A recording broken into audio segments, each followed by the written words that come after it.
Hello students, class 9 के social science के history के लेसन नंबर 3 यूरोप में समाजवाद एवं रूसी क्रांति के पार्ट 4 में आपका स्वागत है। बच्चों, आज हम आगे लेसन पढ़ेंगे, तो आगे लेसन पढ़ना शुरू करते हैं। उथल पुथल का समय, 1905 की क्रांति। रूस एक निरंकुश राजशाही था। अन्य यूरोपीय शासकों के विपरीत 20वीं सदी की शुरुआत में भी जार राष्ट्रीय संसद के अधीन नहीं था। उदारवादियों ने इस स्थिति को खत्म करने के लिए बड़े पैमाने पर मुहिम चलाई। 1905 की क्रांति के दौरान उन्होंने संविधान की रचना के लिए सोशल डेमोक्रेट और समाजवादी क्रांतिकारियों को साथ लेकर किसानों और मजदूरों के बीच काफी काम किया। रूसी साम्राज्य के तहत उन्हें राष्ट्रीयवादियों और इस्लाम के आधुनिकीकरण के समर्थक जदीदियों का भी समर्थन मिला। रूसी मजदूरों के लिए 1904 का साल बहुत बुरा रहा। जरूरी चीजों की कीमतें इतनी तेजी से बढ़ी कि वास्तविक वेतन में 20% तक की गिरावट आ गई। उसी समय मजदूर संगठनों की सदस्यता में भी तेजी से वृद्धि हुई। जब 1904 में ही गठित की गई असेंबली ऑफ रशियन वर्कर्स, रूसी श्रमिक सभा के 4 सदस्यों को प्यूतिलोव आयरन वर्क्स में उनकी नौकरी से हटा दिया गया, तो मजदूरों ने आंदोलन छेड़ने का ऐलान कर दिया।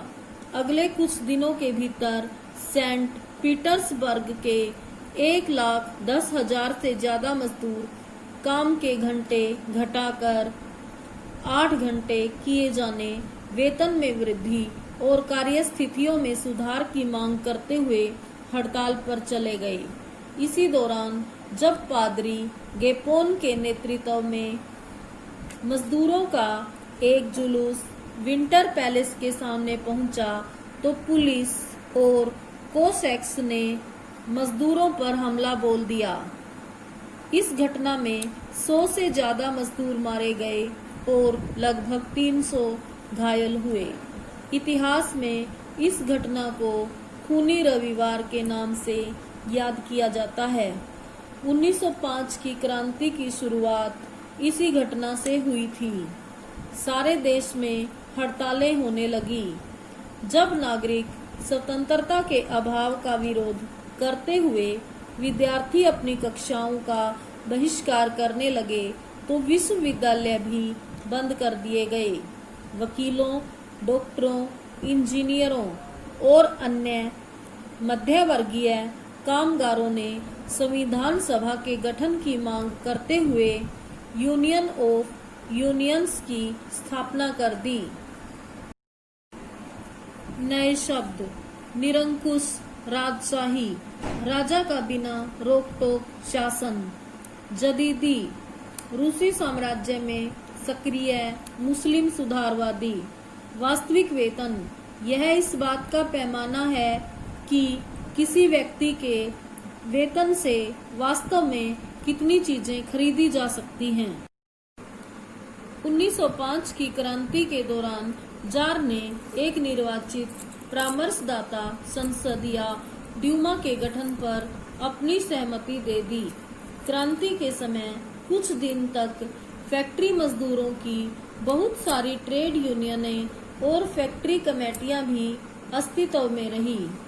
1905 के बाद ऐसी ज्यादातर कमेटियां और यूनियनें अनधिकृत रूप से काम करने लगी, क्योंकि उन्हें गैर कानूनी घोषित कर दिया गया था।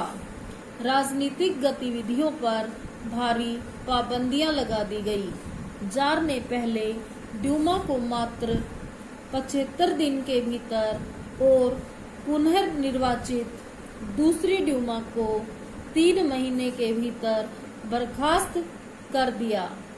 वह किसी तरह की जवाबदेही या अपनी सत्ता पर किसी तरह का अंकुश नहीं चाहता था।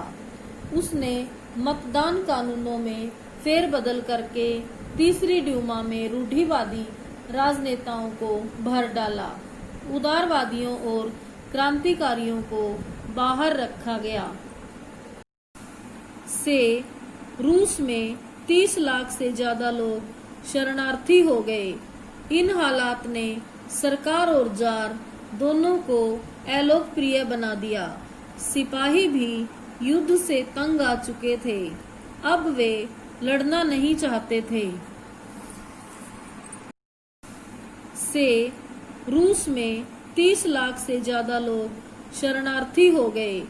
इन हालात ने सरकार और जार दोनों को अलोकप्रिय बना दिया। सिपाही भी युद्ध से तंग आ चुके थे। अब वे लड़ना नहीं चाहते थे।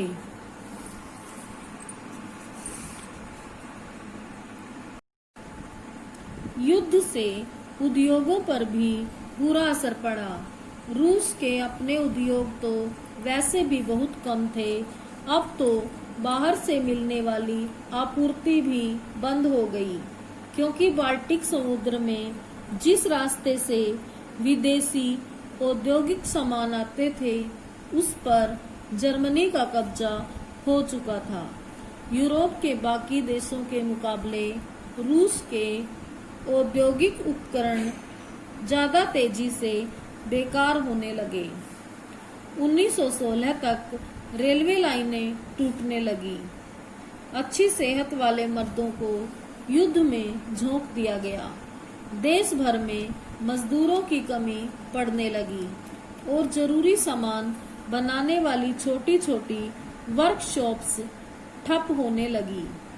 ज्यादातर अनाज सैनिकों का पेट भरने के लिए मोर्चे पर भेजा जाने लगा। शहरों में रहने वालों के लिए रोटी और आटे की किल्लत पैदा हो गई। 1916 की सर्दियों में रोटी की दुकानों पर अक्सर दंगे होने लगे। चित्र 7। पहले विश्व युद्ध के दौरान रूसी सिपाही। देखिए चित्र में बच्चों, शाही रूसी सेना को रूसी स्टीम रोलर कहा जाता था। यह दुनिया की सबसे बड़ी सशस्त्र सेना थी। जब इस सेना ने अपनी निष्ठा बदलकर क्रांतिकारियों को समर्थन देना शुरू कर दिया तो जार की सत्ता भी ढह गई। तो बच्चों, आज हम इतना ही लेसन पढ़ेंगे। धन्यवाद।